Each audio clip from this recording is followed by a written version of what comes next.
Good evening, all. Welcome to the second training of this series. I think you have got a great insight from the first training. And also, I don't think like I need to introduce Engineer Priyanka again and again. Everyone knows, and he's an expert in this costing and contract administration area, who's representing Mindful Contract Administration. And it's proud to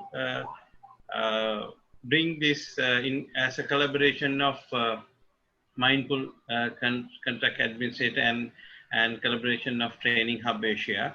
And without taking further time, let me invite Priyanka to start the training and continue. Over to you, Priyanka. Thank you, Prasanna. I hope all of you can hear me. Prasanna, is it well and clear to all of you? Yes, it's clear. Okay, thank you so much. Right, thank you very much for registering in this particular 2-day session, which we are planning to do today and after a week's time. So this is basically about the evolution of the dice of cost plus profit. In fact, when I use this word dice, people asked me the question, Priyanka, are you going to do some gambling? I said, no, everything has got two different meanings. So like that, the basic meaning of this dice, why I use the word dice is, it has got 6 sides. But as you are aware, like you are doing the gambling, when you are doing this particular dice, when you are spinning the dice and when you are trying to get the numbers, you are ending up with 6 different numbers. So it is the basic theme of this dice of cost plus profit. And without much time, let us start the session today. So today we are going to explore the 6 phases of the cost plus profit in the standard forms of contract in construction, basically based on FIDIC Red Book 2017 version, which is the most advanced and most latest version of the FIDIC Red Book. So let us think there is some yes, right. Today's agenda, actually, first and foremost, let me introduce the agenda for the 2 days, and then let us focus on today's agenda as well. The first and foremost, I would like to say that this particular dice of cost plus profit has got 6 different elements. As you can see towards the end of this particular agenda for day 1, you can see some of them. And in the agenda for day 2, you can see 4 of them. So we will start today with the identification of the difference between cost and cost plus profit in the construction contracts. Now, as you are aware, the ones who have attended my previous session might have observed that I concentrated in that particular lecture about the word disruption. So likewise, today we are going to concentrate more towards the word cost and the term cost plus profit. So this is going to be the cynosure, the center of attraction of today's discussion. And then I will move on to the introduction of 18 subclauses in the containing this cost plus profit in the FIDIC Red Book 2017 version. Now the good thing about this is the users who of SBD2, that is the standard bidding document number 2, which is being used in Sri Lanka, is almost the same as the FIDIC 1999 version, the Red Book, right? That is for the works designed by the employer and which is being carried by the contractor. In Sri Lanka, we call this particular SBD2 as the contract for major works, right, which is being executed by the contractor. So it will be easier for you to comprehend the FIDIC 1999 version as well as SBD2 version, because they are like twin brothers. They have got a lot of similarities between each other.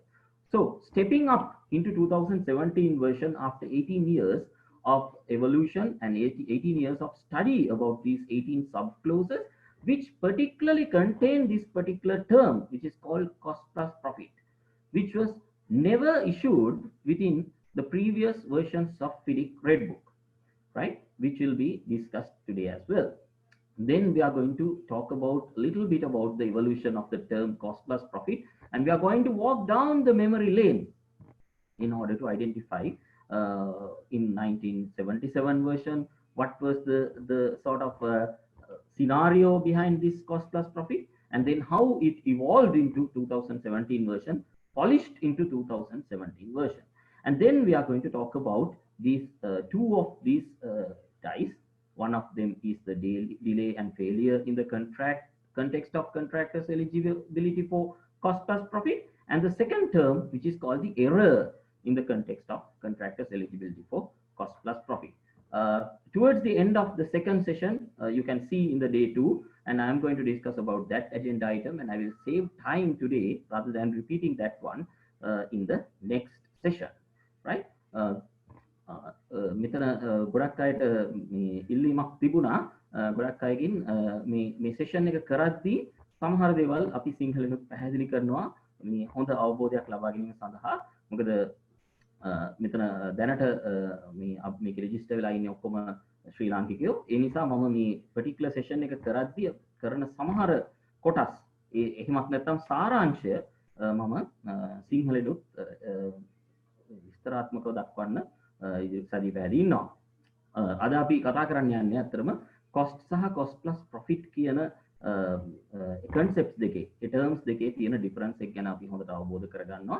හැබැයි මෙතනදී අපි පැහැදිලිවම concentrate කරන්නේ අද session එක මේ PIDIC Red Book කියන 2017 version එක. ඒ කියන්නේ PIDIC 1999 version එක මීට අවුරුදු 18කට කලින්, ඊටත් වැඩි කාලයකට කලින්, අවුරුදු 21කට කලින් නිකුත් වෙච්ච PIDIC 1999 version එක සහ 2007 ශ්‍රී ලංකාවේ නිකුත් කරපු SBD2 කියන standard form of contract එක. මේ දෙන්නා නිමුන් සහෝදරවරු වගේ මේ දෙන්නාගේ ඒ තියෙන සුසංයෝගයත් ඊට අමතරව කොච්චර අපි step up වුණාද මේ අලුත් 2017 version එකේදී කියන එක තමයි අපි discuss කරන්න යන්නේ.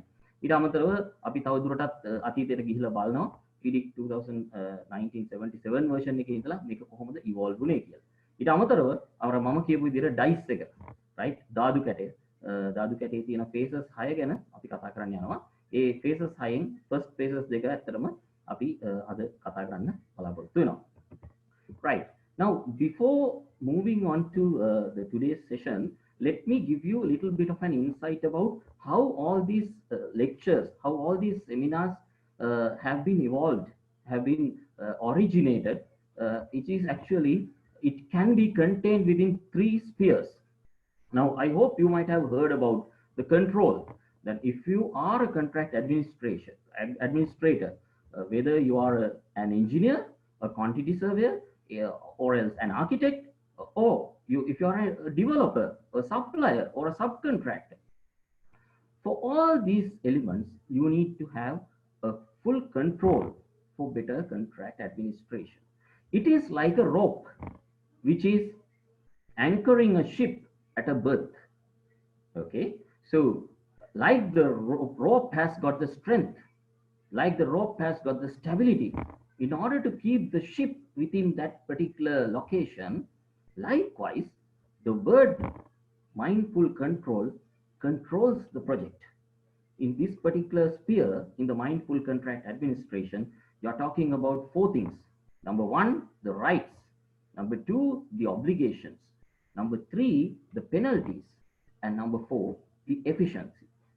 Mindful control of contract administration කියන ස්පියර් එක ඇතුලේ අපි කතා කරනවා වචන 4ක් ගැන. මේ වචන 4 ඉතාම වැදගත් දෙයක්. අපි කතා කරනවා අපි ෂිප් එකක් රෝප් එකකින් ඇන්කර් කරලා තියෙනවා නම් බර්ත් එකකට, ඔයගොල්ලෝ හොඳටම දන්නවා ඒ රෝප් එකෙන් තමයි මේ ෂිප් එක කන්ට්‍රෝල් වෙන්නේ. අන්න ඒ විදිහට mindful control කියන එක අපි හරියට ඇඩ්මිනිස්ටර් කරනවා නම් අපිට හරිම ලේසි මේ particular ship එක control කරන්න. එතකොට මේ mindful control කියන එක අපි කරන rule tools 4ක් තියෙනවා. එකක් තමයි rights, අනිත් එක තමයි obligations, අනිත් එක තමයි penalties, ඊළඟ එක තමයි efficiency කියන එක. මේක පොඩි background knowledge එකක් ඔයගලන්ට mindful contract administration වල තියෙන spheres 3 හඳුනා ගැනීම සඳහා. ඊළඟට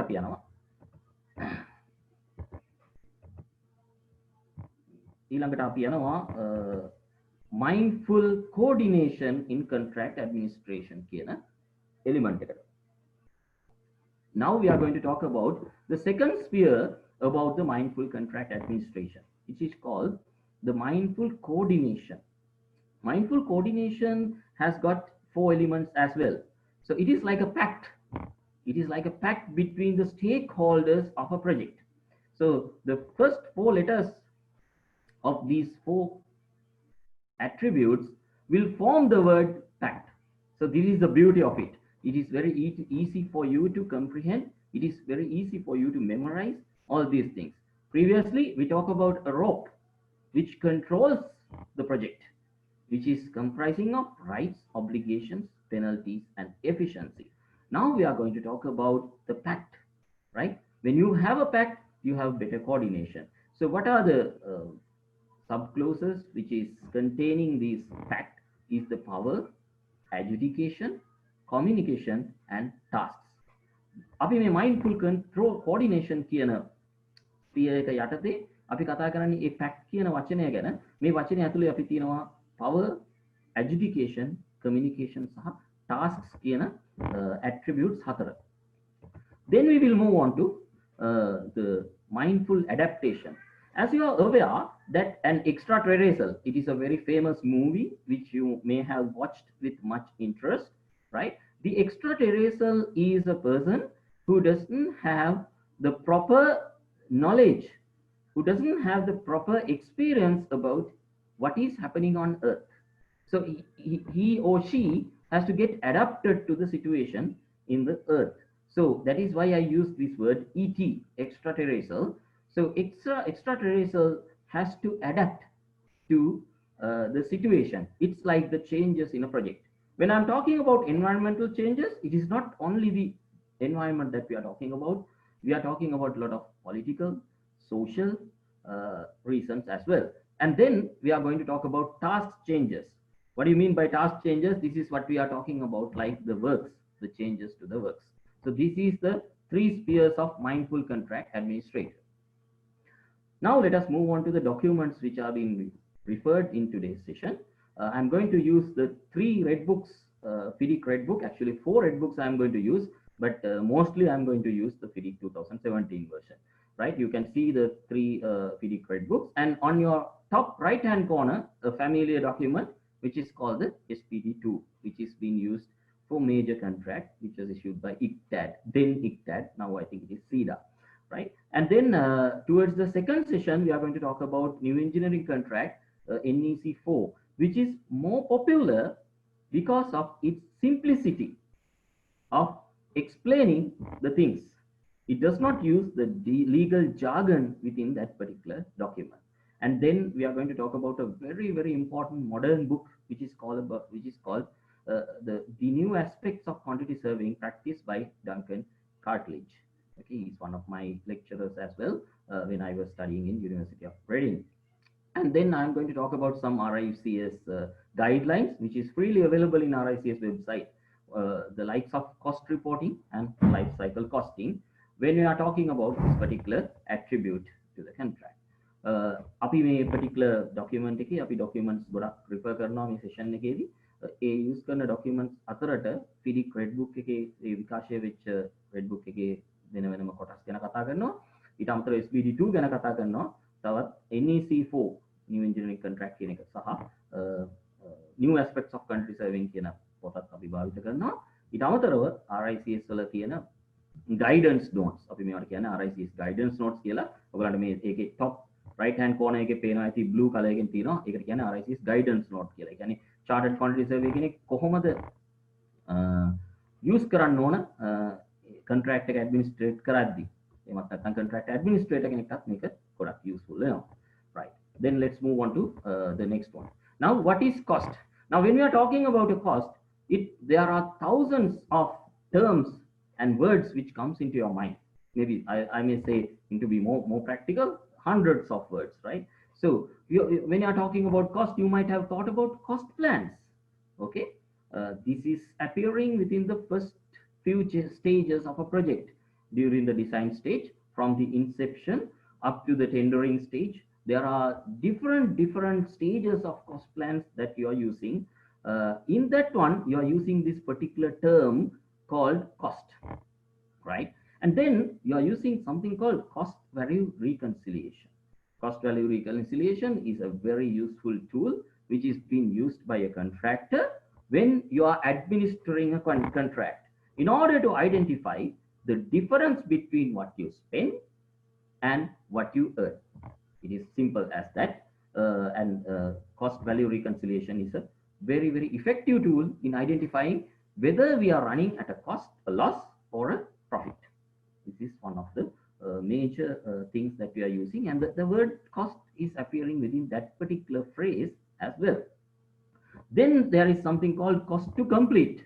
You might have observed there is a word called cost to complete. We call it as CTC. CTC is also a very useful tool in identifying how much of a cost is required to complete the project as we stand today. So this is what which is very important. And there is another term called life cycle cost. Then you might have thought this particular cost we are talking about might have been something related to life cycle cost as well. So life cycle cost is from the inception of a particular element up to the disposal of that particular element is called the life cycle cost, and we are going to discuss about that as well. And then whole life cost, which has got a more periphery, a more wider periphery than the life cycle cost, which is also used within this particular terminology within your day-to-day life regarding the word cost. Then it goes to the construction cost. Now you might have seen I have put it in red and the first letter has been capitalized. Then it might go into your mind that, okay, this might be the cost that we are talking about, right? So towards the end of the session, you will understand what I'm talking about here. And then there is something called maintenance cost. Once you deliver a building, once you deliver a bridge, or once you finish something, we are talking about the maintenance cost in order to maintain that particular entity which has been completed. Then let us move on to another very important document regarding this cost. I think you might have heard about that. Most of the quantity surveyors are using this one, which is called the NRM, that is New Rules of Measurement, which has supplanted the SMM, the previously used standard methods of measurements have now been um, replaced by this particular uh, standard new rule of measurement, which is being issued by RICS. So this NRM approach to cost, that again this particular term cost appears in a lot of places within this RICS new rule of measurement. But you have to understand that during the cost planning stage, it has been categorized into 5 cost centers. We call them cost centers because you are going to park that particular cost in this particular location. It is like a multi-story car park, right? When you have a cost related to a particular cost center, let's say risk allowance estimate, you park that particular car of that particular risk allowance in that particular car park only. You are not going to park this particular car in 2 different places. So this is what you need to identify as the cost centers. Now, NRM has categorically specified 5 elements of cost. Number 1 is called the works cost estimate. What do you mean by the works? In the FIDIC terminology, this is the amount of work, amount of the work that you are going to do when you are delivering a particular project. This is to be done by the contractor. So this is what is normally known as the BOQ2, price to the contractor. But you can see that there is something called project slash design team fees estimate. This cannot be part of the works cost estimate because this is related to the consultants. This is related to the employer's project management team. This is related to any other consultants which is appearing within the contract. So you can park that particular cost within that project design team fee estimate. Now your initial thought about the word cost might have little bit shaky now, been little bit shaky. Now it cannot be the cost that we are talking about. It cannot be the cost that we already thought about previously, because this particular cost that we are talking here has got different elements. Then there is something called other development or project cost estimate, other development, other project cost estimates. It is like what is required in order to do this particular work. Now, for instance, in Oman, there is something called Baral Jisa Resort and Spa. Previously, in the beginning of this particular project, there was no road in order for the contractor or the consultants to reach the particular site. So what they did was they wanted to they wanted to construct a road in order to reach that particular place. So it is going to be other development, which is beyond that works cost estimate that you are talking about.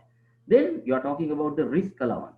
Why I put it in red is because this particular risk allowance estimate has got two different elements, which will be, sorry about that, right.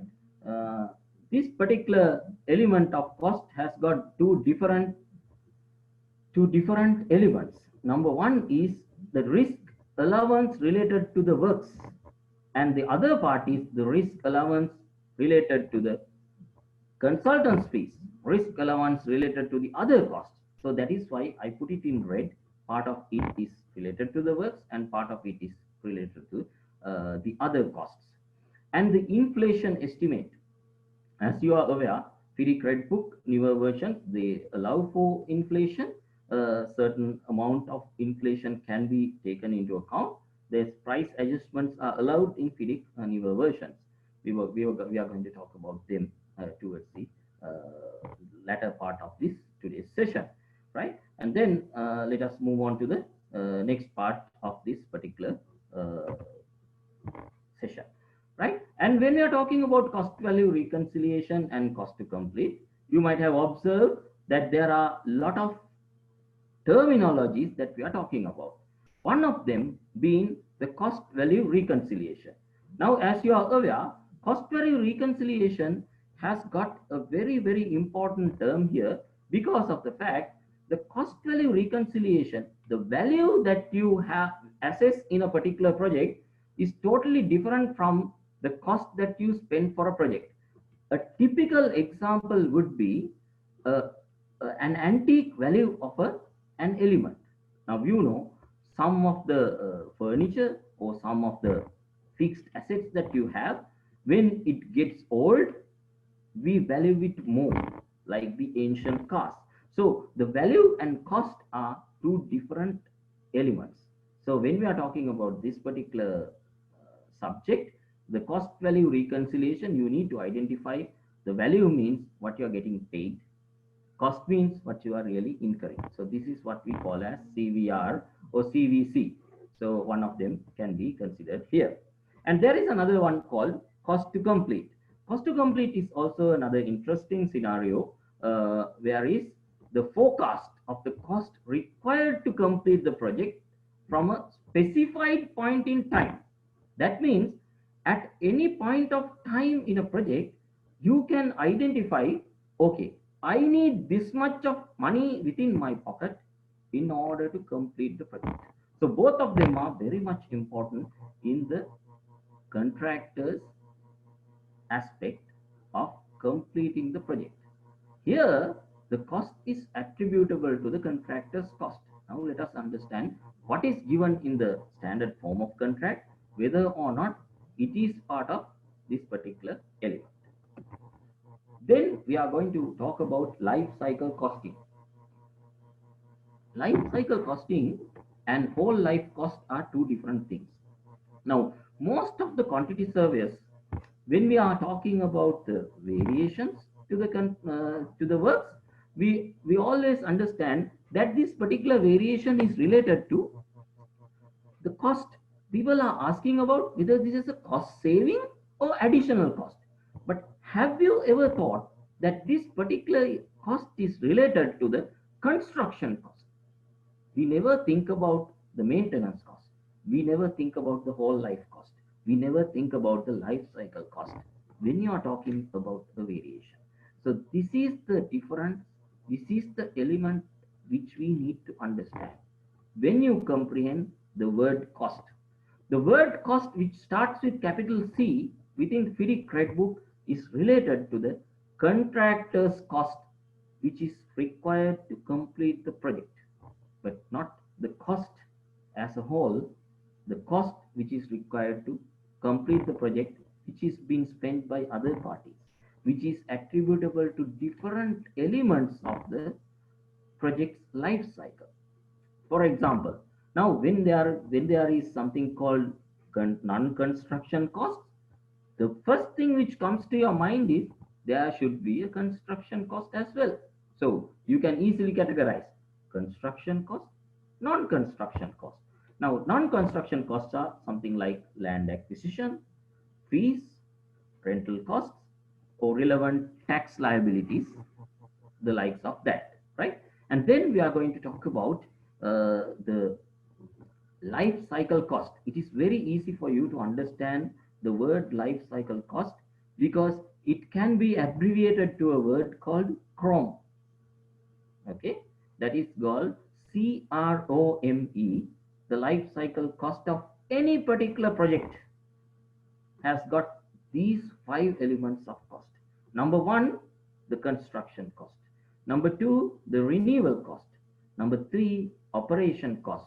Number four, maintenance cost. And number five, end of life cost. Right? And you might have seen when you are insuring a particular project also that you are talking about in case the project gets damaged towards the end of the completion, you are allowing about 15% for the insurance. Am I right? So that is for the disposal. That means whatever you have constructed there, at that time itself it goes down, it gets destroyed, and you need to remove that particular thing. This is called end of life cost. Now again, coming back to the subject of life cycle cost, right? As you can see here, the construction costs are different from life cycle cost. Therefore, what we are going to talk about today is not this bigger periphery. We are going to talk about a smaller periphery, which is called the construction costs. Anyway, there is one thing that you need to identify. The whole life cost is different from the life cycle costing. Most of the people are questioning about this thing.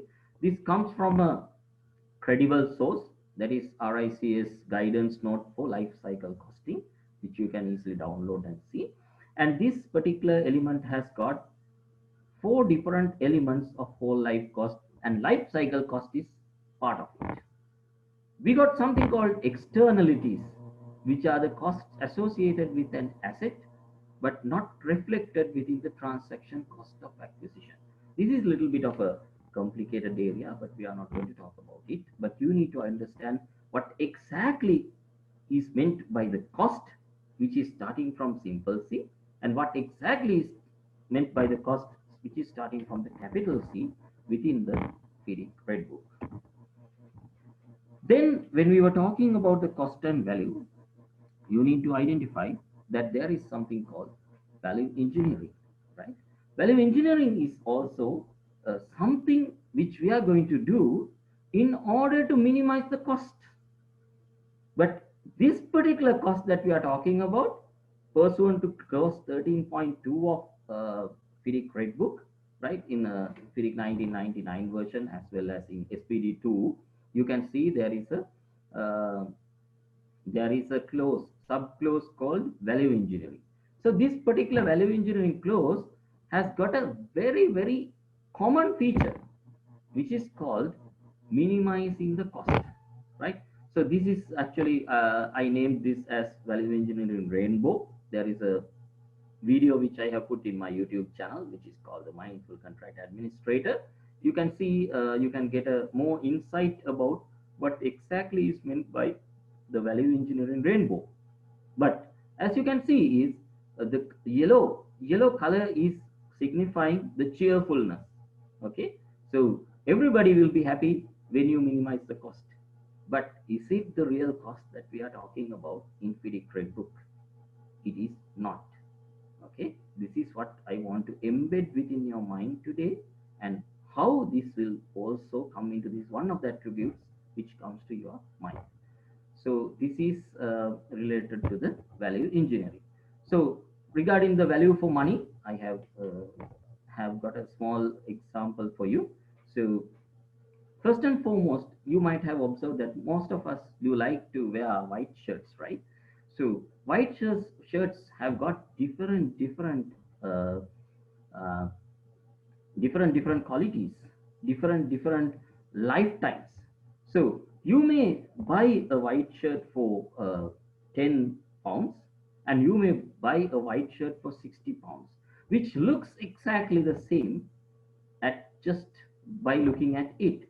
But when time goes by, you will understand that the quality of that particular shirt that you have bought for 10 pounds get deteriorates faster than the one which you have bought for 60 pounds.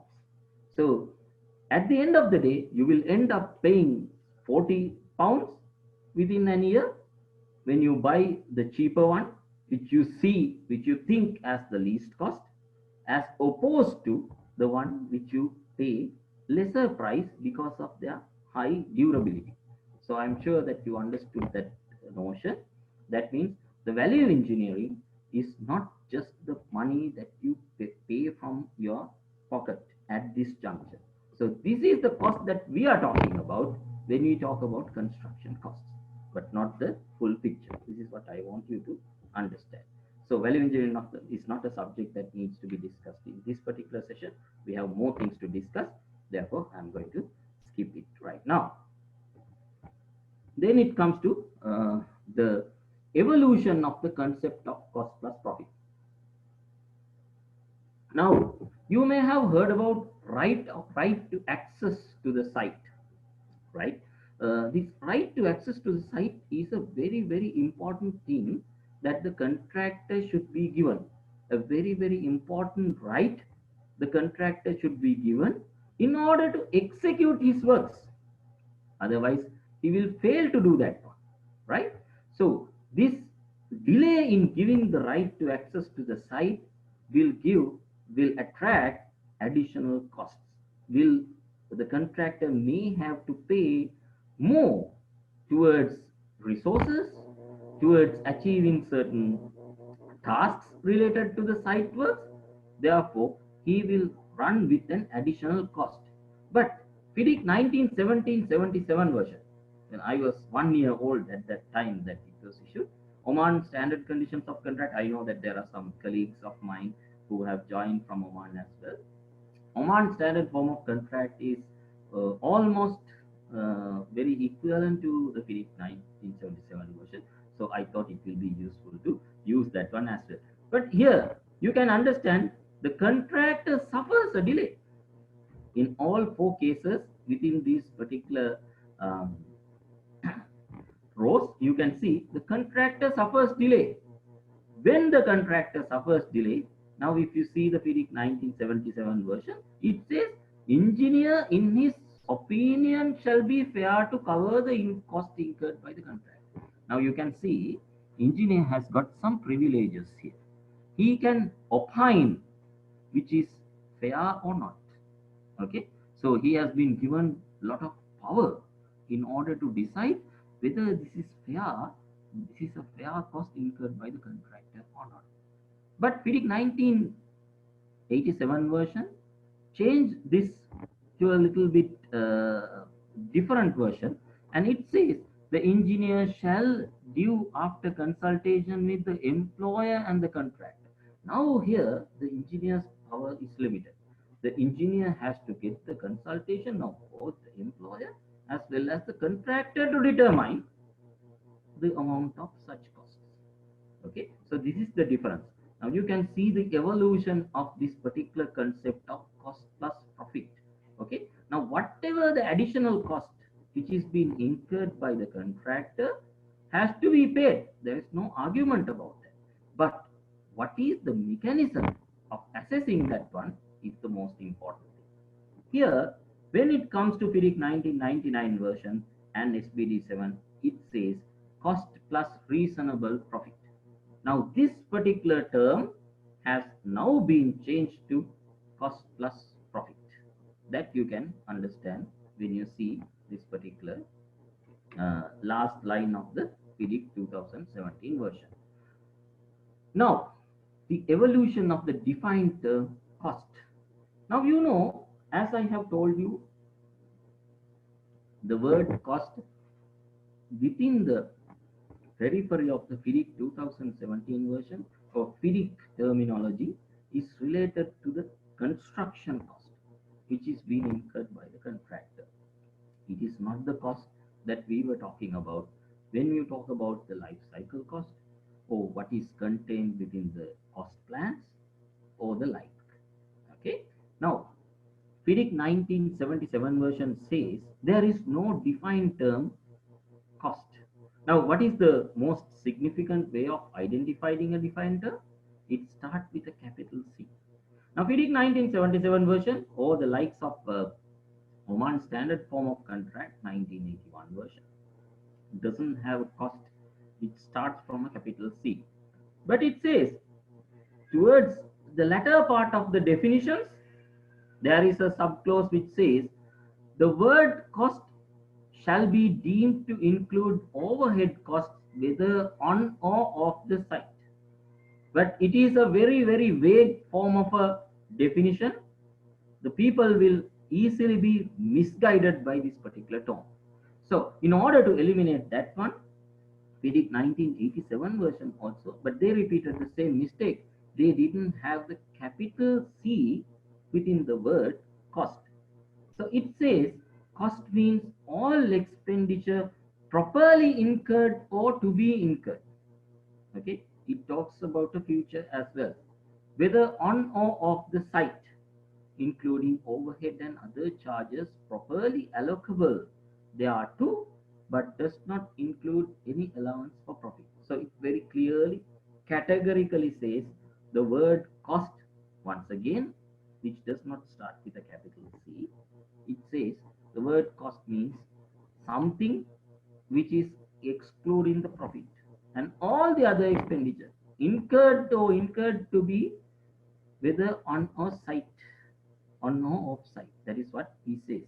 And now there is a question which came in 1987 version, whether this cost is incurred by the contractor or any other party, because it does not specifically mention about the word contractor. The FIDIC 1999 version and SPD's 2007 version, they identified these particular curls and they ironed them out and they clarified them in a proper way in order for the contract administrator to comprehend it properly. Now there is a word called cost with a capital C, which means all the expenditure reasonably incurred or to be incurred by the contractor. You see the red word contractor, the defined term, which is a party to the contract. It does not talk about the cost which is incurred by the employer. This is the most important thing that you need to identify. And then whether on or off the site, including overhead and similar charges, but does not include profit. So FIDIC 1999 version and SBD 2007 version, they both adhere to the fact that the cost does not include the profit. Now, when it comes to FIDIC 2017 version, once again the same wording appeared, but it says it is in performing the contract, including taxes, overheads, and similar charges. Once again, it says, but does not include the profit. Okay, so this is the only change that is more elaborated within FIDIC 2017 version. But what is embedded within your mind as cost has not been changed because of this definition. Now, the next part is called the profit.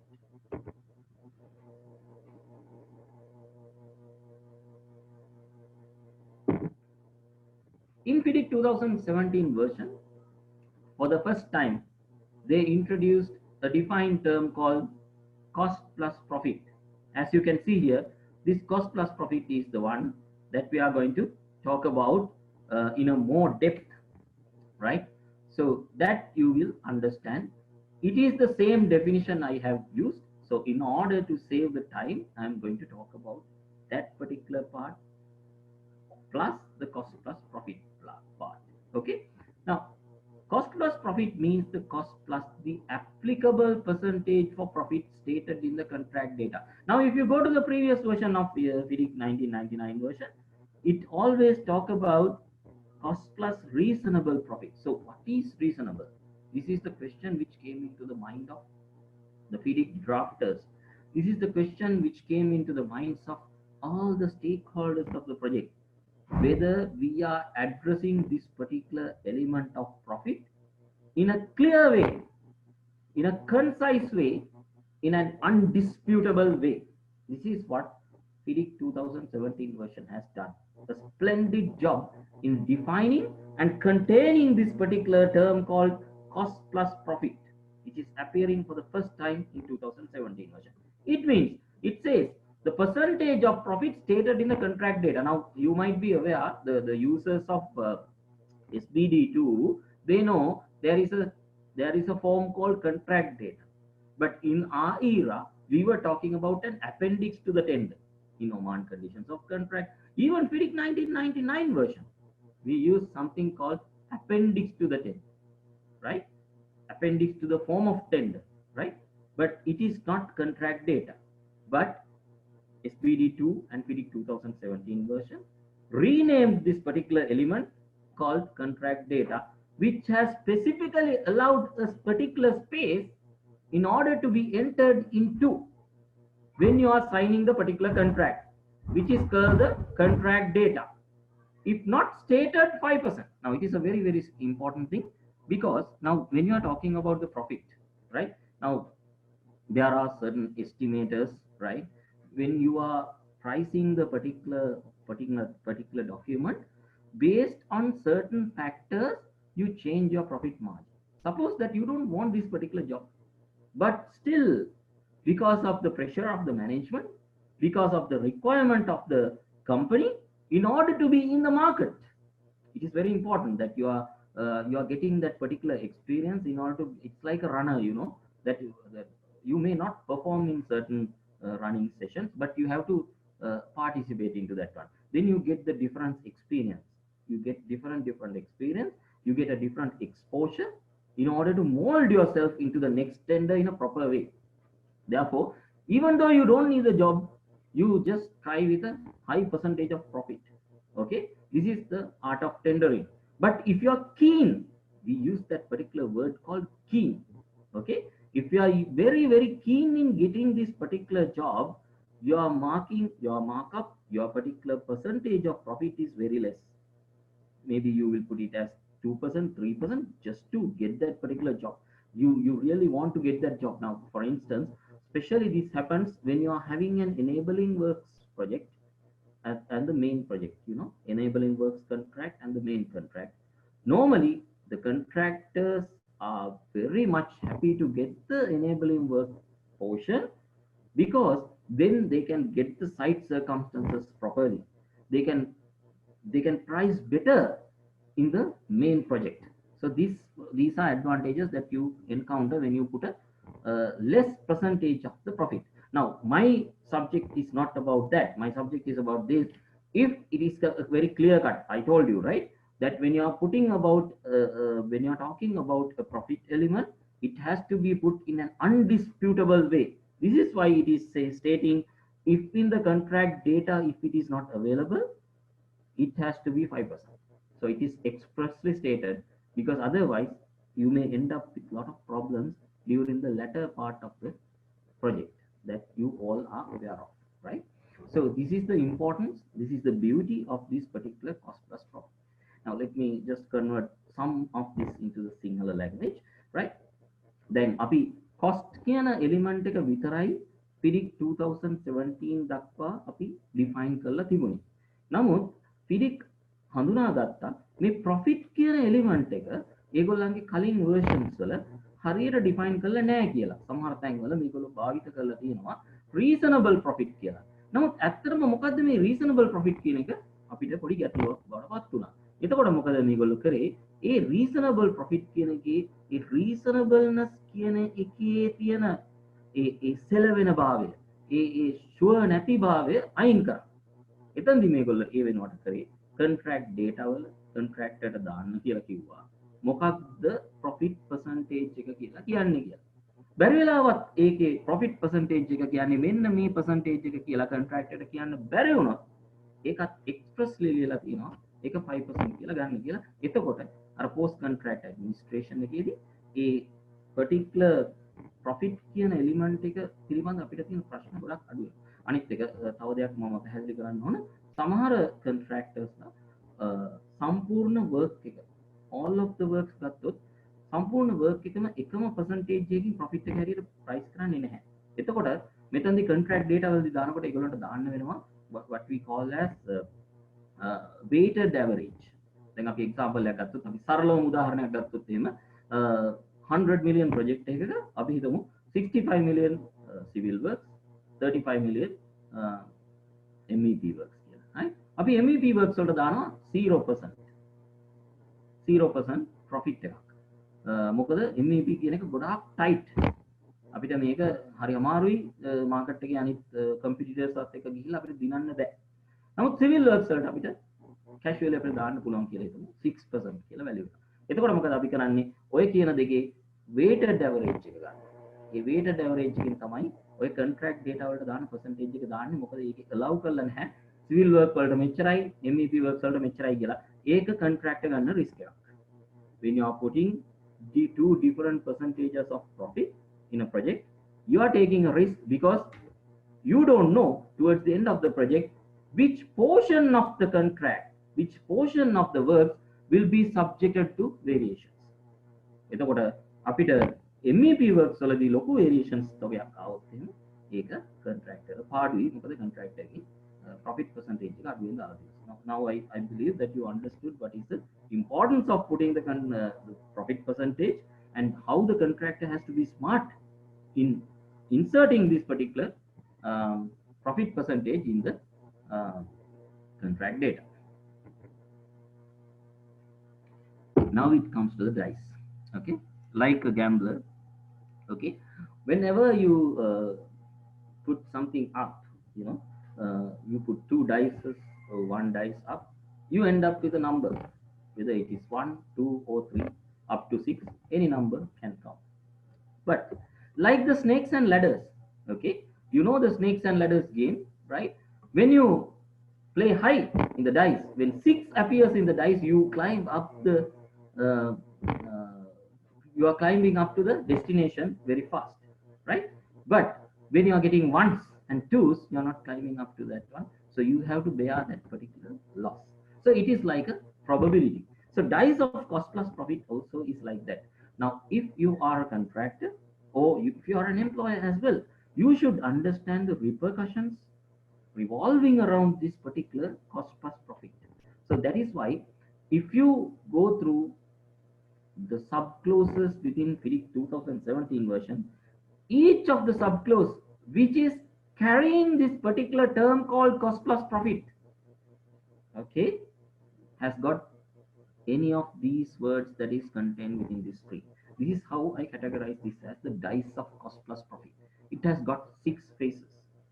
I will explain it to you. Now this is you're coming into the core part of the lecture today, right? I am explaining this to you. The first one is called delay or failure. It can be a delay, it can be a failure, or it can be both, delay, failure. Second one is an error. Third one is the termination.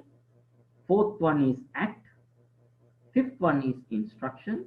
And the sixth one is called suspension. Now if you try to make a word out of these 6 words, you will find the word details without L. It is very easy to understand. If you are not mindful about that, you will lose. That is why you are looping, you are lopping the word, the letter L. So the word details, which starts from delay, error, termination, act, instruction and suspension, you have to take out that particular word L out of the details. So the word loss is, the term loss has been taken out from the particular word details. Now let us go into the subclauses, the 18 subclauses which is carrying this particular term called cost plus profit. Now, there are 18 subclauses within FIDIC Trade Book 2017 version. It starts with the subclause 1.9, which is the delayed drawings or instructions. Now you will see, now the concept behind this is, the basic concept behind this is, when you know that it is not done by you, when you are the contractor. Okay, so this applies with the concept of loss lies where it falls. Okay, loss lies where it falls, in the sense, right? If you have not done something wrong, you are not penalized. You should not be penalized. But if you have done something wrong, you will be penalized for that particular act of you. So all these subclauses can be contained within the framework, which says this is the employer's delay, this is the employer's fault, this is the employer's failure, oh, this is because of employer's instruction, oh, if it does not fall into any of these things, this is because of the employer's act or suspension or termination. So this is why the dice of cost plus profit always addresses about the contractor's right to claim for additional cost with profit. Okay, so in many of the places within FIDIC Red Book, you might have seen that the word cost is there, but cost plus profit is not there in all the clauses. You can find them only in within these 18 subclauses. Now, first and foremost, let us understand what are these different families, which is representing the 6 phases. Number 1 is called delay and failure. As you can see here, I have put them in red because today I am going to discuss about them. Today I am going to talk about 6 subclauses out of the 18 subclauses. The balance 12 will be discussed on 10th of October, right? So first and foremost, let us understand what are the subclauses containing the delay and failure in the dice. When you put the dice up, you come up with a face up of delay or failure, that is either delayed drawings or instructions, compliance with the laws, right of access to the site before taking over and after taking over, and then setting out, not setting out, the testing by the contractor. So there are 5 subclauses which is attributable to the delay or failure related to the employer, or either the employer or the engineer, but not the contractor. This is what you need to understand. So I'm sure that you are clear with this one, right? I believe I'm not going that fast.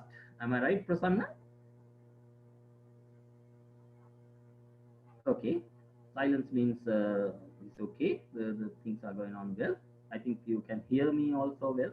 So let us proceed.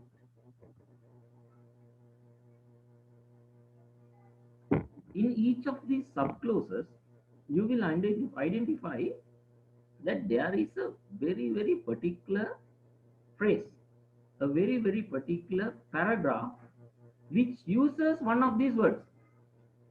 As you can see in the second paragraph, it says result of a failure, as a result of a failure. Now let us understand this delayed drawings or instruction subclause fully and comprehensively, right? First and foremost, the contractor shall give notice to the engineer. This is very important.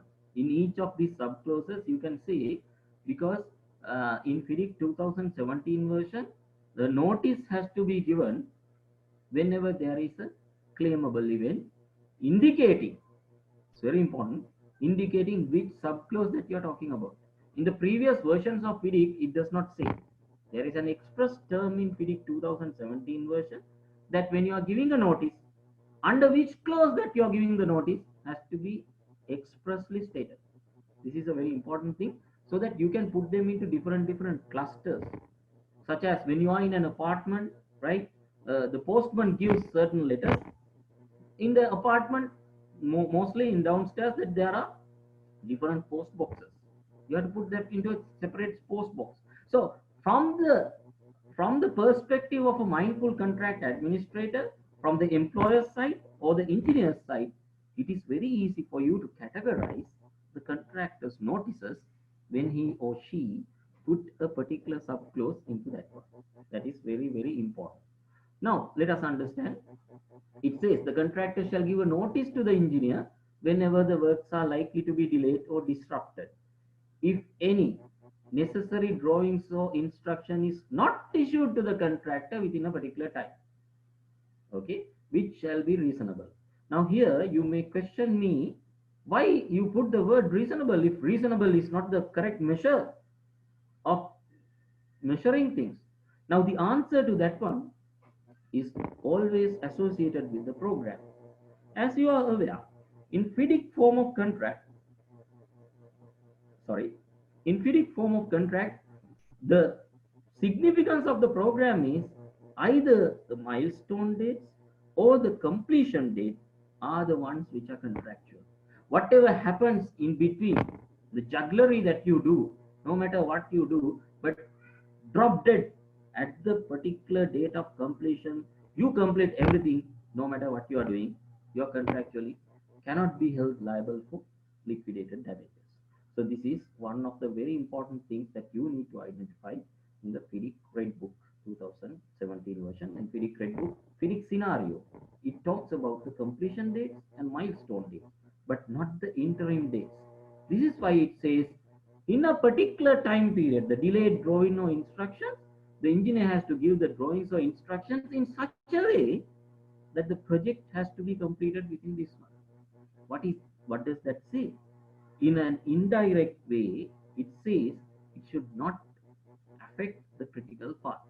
දැන් මම මේ අදාළදී සරලව සිංහලෙන් විස්තර කරොත් එහෙම දැන් අපි ගත්තොත් එහෙම FIDIC form of contract එකක program එක right program එක කියලා කියන්නේ අපි හැමෝම දන්නවා මේ program එකේ තියෙන end date එකට ඒ කියන්නේ date of completion කියන එකට සහ මේ program එකේ මොකක් හරි milestone date එකක් එහෙමත් නැත්නම් sectional completion date එකක් තියෙනවා නම් විතරයි ඒක contractually contractor liable වෙන්නේ. ඒක මිස් වුණොත් තමයි liquidated damages apply කරන්න පුළුවන් වෙන්නේ. හැබැයි ඒ අතරතුර කිසියම් වෙනසක් වුණොත් ඒ වෙනස නැවත හදා ගැනීමට contractor බොහෝ දුරට හැකියාව තියෙනවා. නමුත් ඇත්තටම notice provisions තියෙනවා engineer කියන්න ඕන. මේ විදියට ගියොත් මේක මෙහෙම කරෙන්නේ නැහැ. මේක මේ විදියට ගියොත් එහෙම අපිට මේ දවසේ complete කරන්න හම්බෙන්නේ නැහැ කියන එක engineer විසින් අනිවාර්යයෙන්ම contractor දැනුවත් කළ යුතුයි. නමුත් එතනදී එහෙම කරා කියලා engineer කියන්න බෑ. contractor you are at default කියලා. එතනදී contractor කරන්න තියෙන්නේ මේකයි. හරි මම delay කරා තමයි. නමුත් මම I am coming back to the track. මම මේ කාල සීමාව ඇතුළත මට මේක අල්ලගන්න බැරුණාට මම ඊතුරු කාල සීමාව ඇතුළත මේක අල්ලගන්න කොහොමද මම මේක කරන්නේ? වැඩිපුර resources දාලා එහෙම නැත්නම් ඊට වැඩිය හොඳ construction methodology එකක් change කළා but within the framework of the specification.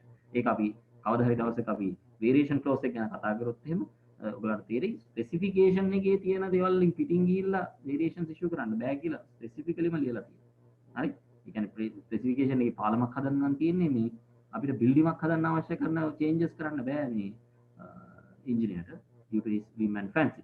Anyway, මම මෙතනදී පැහැදිලි කරන්න උත්සාහ කරේ ඒ FIDIC form of contracts වල තියෙන වැදගත්කම ඒ contract එකේ program එකේ තියෙන interim dates අපිට contractually liable කරන්න බෑ contractor. ඒක නිසා තමයි මෙතනදී කියන්නේ මේ reasonable කියන කාල සීමාව ඇතුළත තමයි drawings and instructions issue කරන්න ඕනේ.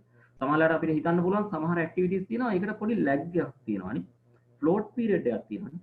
අන්න ඒ float period එක ඇතුළත මේ engineer instruction එක issue කරොත් reasonable විදියට ඔය drawing එක හරි මොකක් හරි clarification එකක් issue කරොත් ඒ එතනදී contractor assessment එකක් තියෙනවා නම් මට මේ කාලෙ සීමාව ඇතුළත මේක කරන්න පුළුවන් කියලා ප්‍රශ්නයක් නැහැ. So this is what it is some sort of a collaborative approach. Anyway, when you go to the second paragraph, now this is the main paragraph that you need to keep within your mind in all the subclauses appearing within FIDIC Red Book. Okay, 2017 version has got very similar way they have, which is a very, very important thing. Now, for example, if you want to know what are the contractual obligations of the contractor within this particular contract, what do you normally do? You type the two words contractor shall. Simple as that, right? Okay, when you type the two words contractor shall, you get all the obligations of the contractor. But don't get misled by this particular statement. Sometimes it says a party shall. Okay, so there are certain exceptions because a party or parties shall, because you know As per the definition of party or parties, which starts from capital P, contractors are also included within that part. Employees also included within that part. Therefore, contractor, if you want to know what are the contractual obligations of the contractor, you have to use some smartness. You cannot just do that. You have to say contractor shall, party shall, or parties shall, something like that.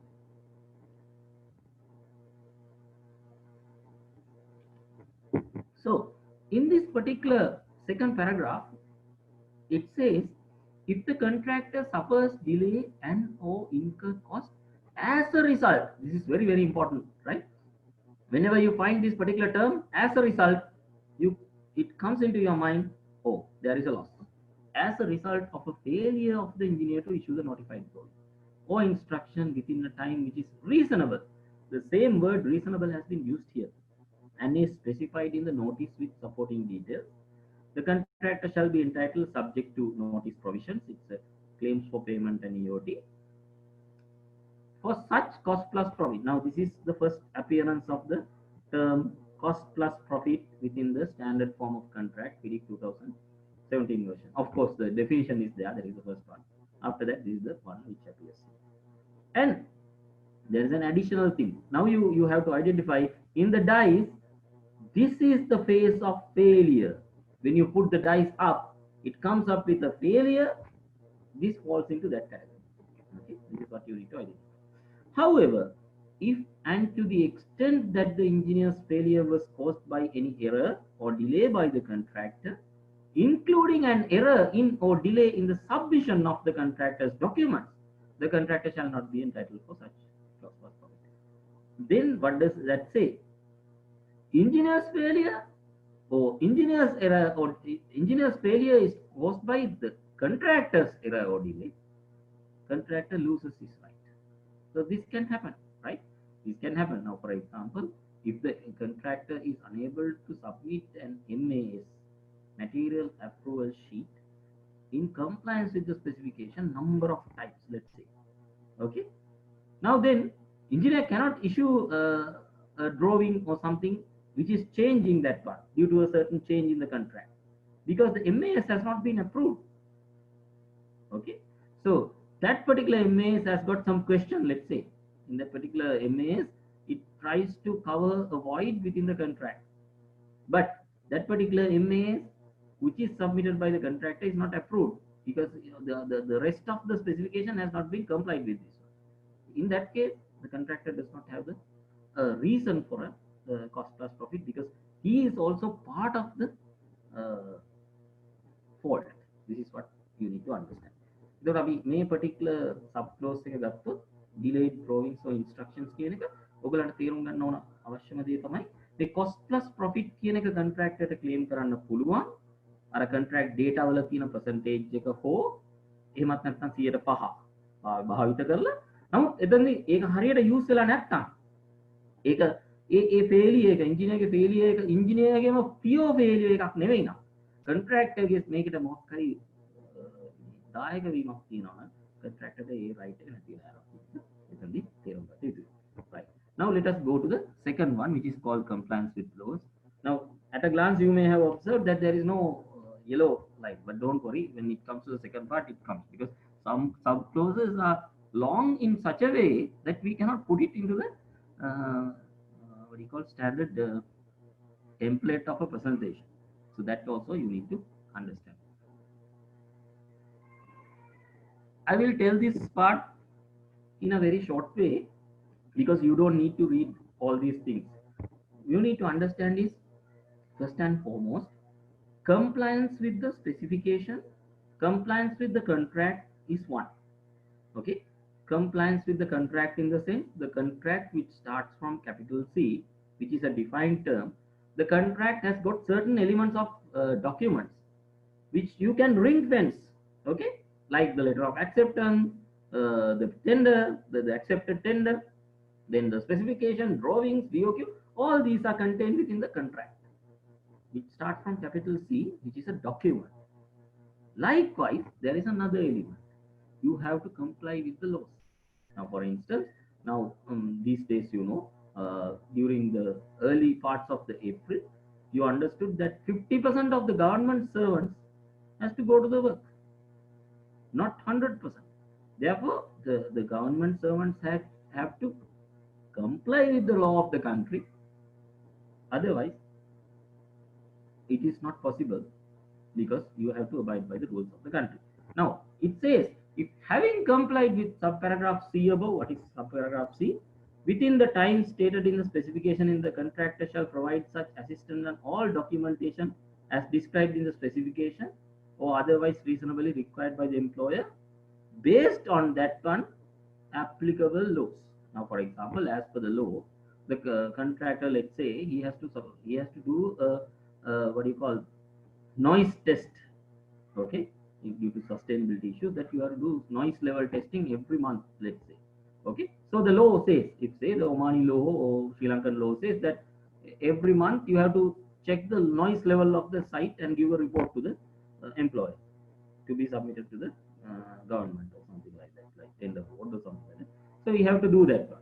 So, but it says, if having complied with subparagraph C above, the contractor suffers delay or incurs as a result, once again, as a result of the employer's delay or failure to obtain any permission, license, or approval under subparagraph A above, contractor shall be entitled to again cost plus profit.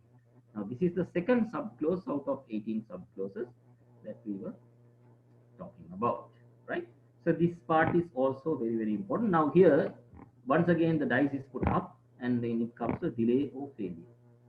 Delay or failure. The previous one it was failure, and this one delay or failure, right? Now, the second subparagraph.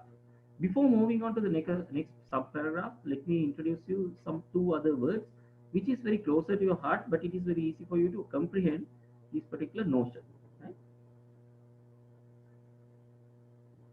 It says right of light. Okay. Now I have seen a lot of buildings are constructed very closer to each other. But if one of the buildings is totally cutting off the other buildings, the occupant of the other building to be seen, to have access to the light, they lose the right of light. Okay. So contractually, right of light is something which within your particular you have as a civilian, as a citizen of a particular country, you have the right to have the light. So this is what you call as right of light. And the next one is called right of way. What is right of way?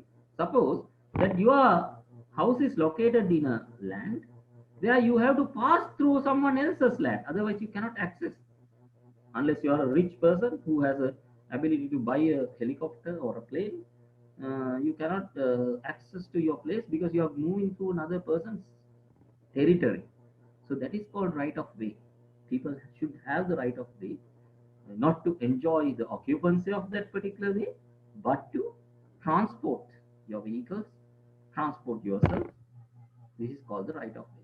Likewise, there is something called right of access. Let us understand what the right of access means. The right of access is something which the employer must give immediately to the contractor upon the signing of the contract. It says the employer shall give the contractor right of access to and possession of all parts of the site within the time stated in the contractor data. Okay. And then once again it says, this is a very important thing, the right and possession may not be exclusive to the contractor. What does that mean? That means this particular right which has been given to the contractor does not say this particular site is totally belong to me. It is not like you are renting out an apartment. Okay. Most of the people think that when you give the right of access, the others cannot enter. It does not say that because there are other contractors, employers, agents are there. Okay. Engineer is also there. So it does not necessarily mean the contractor has the full right to do as per his whim and fancy when you are given the right of access. But very important thing, you have to give the right of access. This is the very important thing which you need to understand. and then it move on to that one.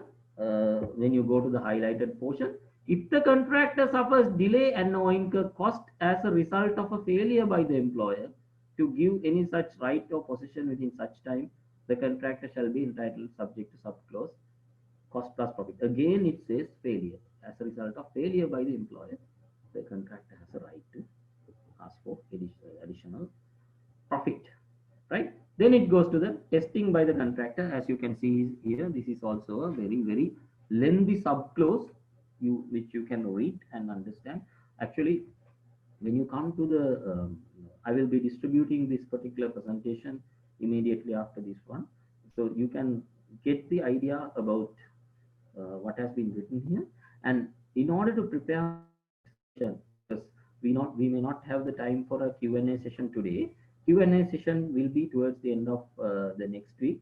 You will be given maybe half an hour, maybe 1 hour, even more I can give, right? But first and foremost, comprehend the full notion of this one, and then we'll have a very productive uh, uh, Q&A session in order to understand these 18 subclauses. Because by the end of this particular two sessions, what I want you to know is you have to be very thorough with these 18 subclauses. If anybody asks from any area of this particular subclause, you should be able to demonstrate. Notwithstanding to that, you should be able to date back, track back about the previous standard forms of contract that you have been using, and you can relate them into this one. This is what one of the things which I wanted to also highlight within the next part of this. Anyway, you can read this one. Testing by the contractor basically means the contractor has to do certain testing in accordance with the specification. But the engineer shall give a notice to the contractor of not less than 72 of his intention to attend the tests. So what is 72 days? 3 working days, right? 3 working days that you're talking about. It can be 3 calendar days as well, because it does not say what the hour is, right? But however, contractor can prepare for that one. It is based on, sometimes you in the program you can say 6 day working day, then you can say in Oman context Friday is a holiday, in Sri Lankan context Sunday is a holiday. So we can, when it is defined, you can say the 72 hours may not contain, but it is as per the contract to contract. When you talk about standard form of contract, 72 hours in the sense, 3 consecutive days.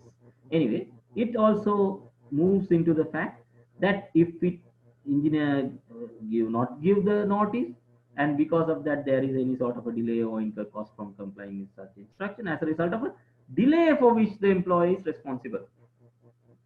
Again, it comes to delay or failure by the employer's side. So the contractor is eligible for cost plus profit here, right? Then right of access after taking over. Now, before moving on to this one, I want you to go through this.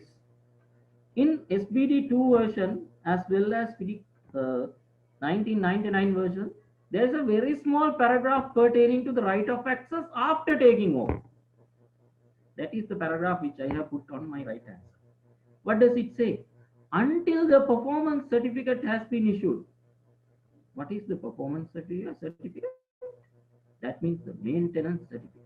We call this maintenance certificate in older versions of PD, right? Performance certificate. The other one is taking over certificate, right?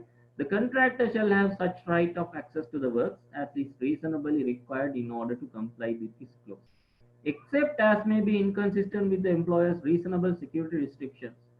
Except as may be inconsistent with the employer's reasonable security restrictions.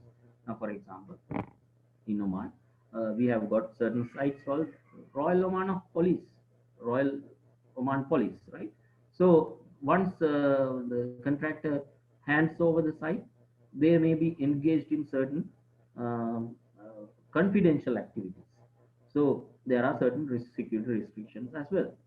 In Sri Lanka also, if you are building something for a CID or any sort of a confidential or sensitive nature works is being carried out in that particular office, after taking over, it is little bit, uh, there may be an infringement of the um, rights of the people who are occupied it. Okay, so you have to be mindful about that as well. But when you go to the FIDIC 2017 version, there is a very lengthy description about right of access after taking over. You can see here in this one it says until the 28 days after issue of the performance certificate, because there is a meaning for that one. Sometimes once the performance certificate has been issued also, the contractor may have certain works to be done.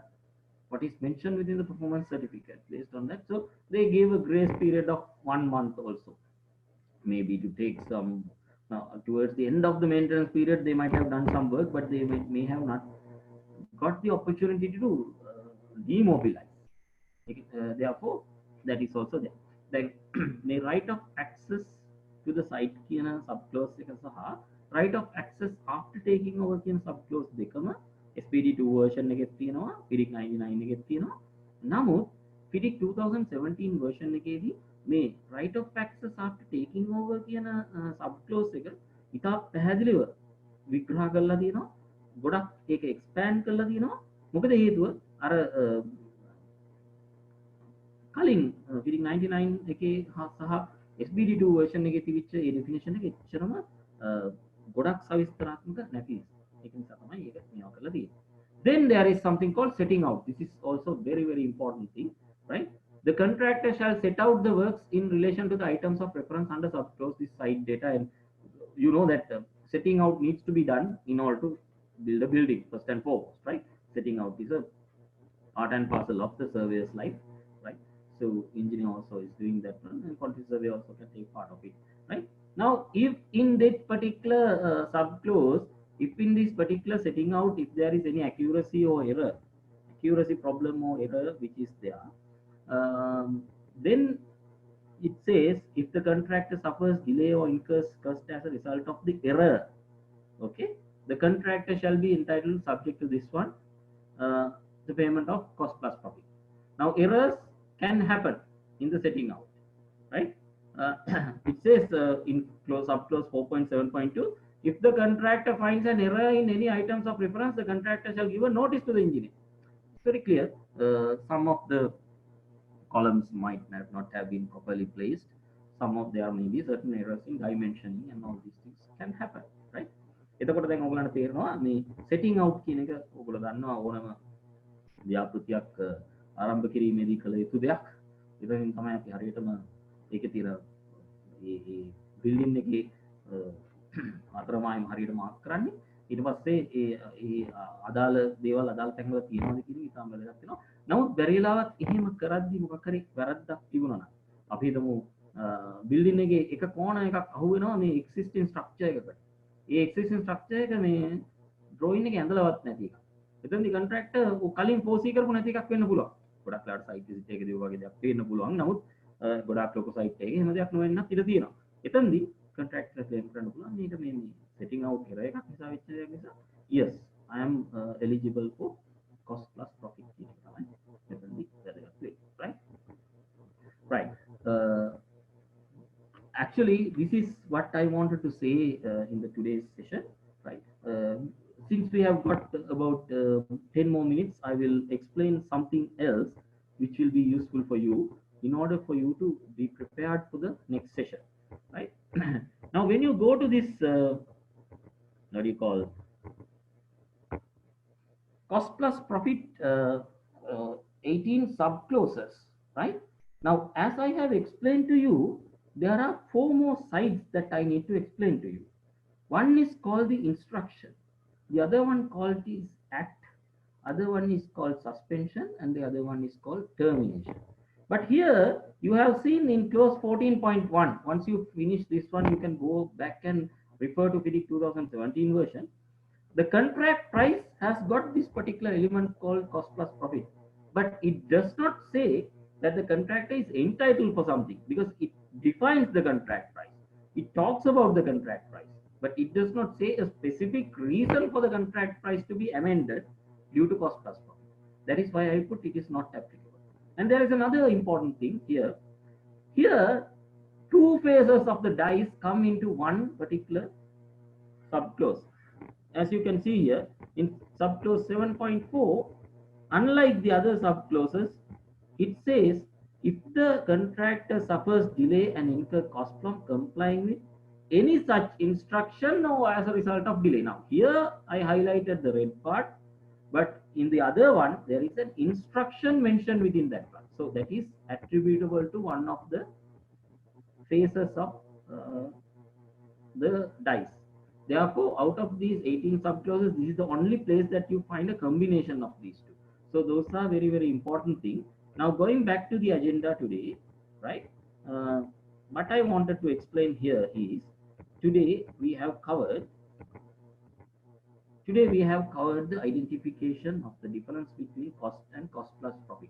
Now you are confident enough to explain this to someone else, right?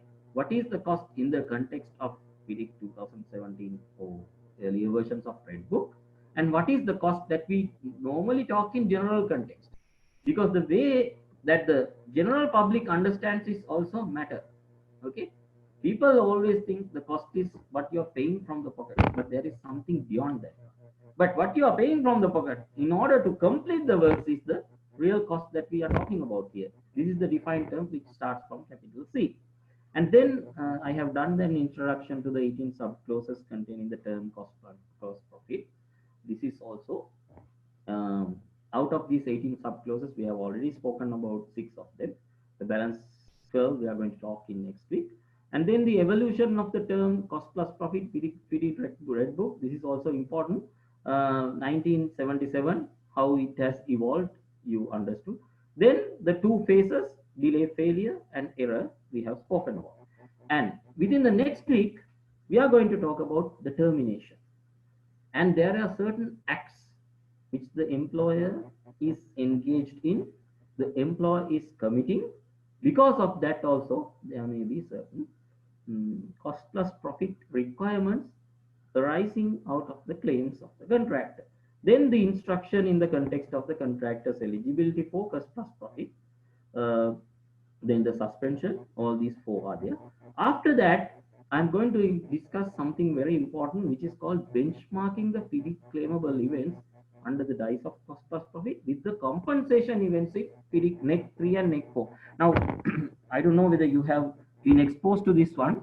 New engineering contract, as I have told you before, is written in a very simple language which can be understood by the general public, because we know most of the developers who are in the construction industry also are not that specialized in this subject of construction. Okay, so they are not familiar with the contractual terms, but in the NEC form of contract you have that one. So I'm going to do some comparison related to the compensation events. There are 23 compensation events in NEC 4, which was also issued in 2017. This year 2017 is very important to uh, the contract administrators. It is the year that SCL issued its second protocol, that is Society of Construction Law. NEC 4 has been issued. FIDIC 2017 has been issued. This is a very important year. So in NEC 3 version, there are only 21 compensation events, and I'm going to talk about all 23 which is appearing in the FIDIC 2000, NEC 4 version. So that's it for today, and we will definitely meet within the next week. And immediately after this one, I will be circulating um, this particular presentation with you. And my kind request to you: go through the rest of the subclauses and the subclauses which we discussed today also. Within next week, I want to have a very fruitful session related to the questions which you are asking, and I have a plan to distribute these questions and answers amongst all the participants, so that you can have a better understanding about what are the things which is arising from this one. Okay, thank you, Prasanna. Over to you. We will have a Q&A session in the next week after I finish the session. Thank you, Priyanka. I think floor is open for participant to ask questions. You can throw any questions. You can unmute your mic, and even if you want, you can open the camera and interact with Priyanka. Thank you.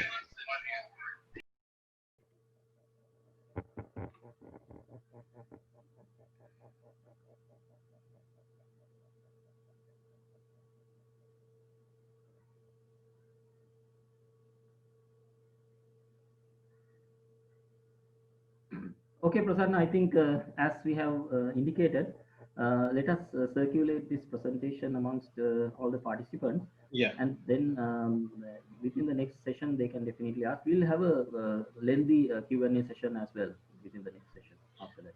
Yes, we'll distribute this, and also whoever couldn't participate, they can go through this video and continue with the next one. So what we'll do is like the people who couldn't participate today, we'll send the link, and also we'll send the link for you as well, so you can go through the link and the material as well. Right. Thank you, Priyanka. Thanks. Okay, thank you. බොහොම ස්තුතියි මේකට සහභාගී වුණාට මේ අපි ඉදිරියටත් mindful contract administrator යටතේ අපි sessions කරන්න බලාපොරොත්තු වෙනවා. ඊට අමතරව මට තව දෙයක් ඔයගලන්ට කියන්න ඕන මේ අපි ඉස්සරහට plan කරගෙන ඉන්නවා මේ APC කරන අයට. ඇත්තටම මම හිතනවා මගේ colleague ධනුෂ්කත් මෙතන ඉන්නවා. අපි ඉස්සරහට plan කරන් ඉන්නවා ඉස්සරහට APC RICS OAIQS APC කරන අයට sessions කරන්න.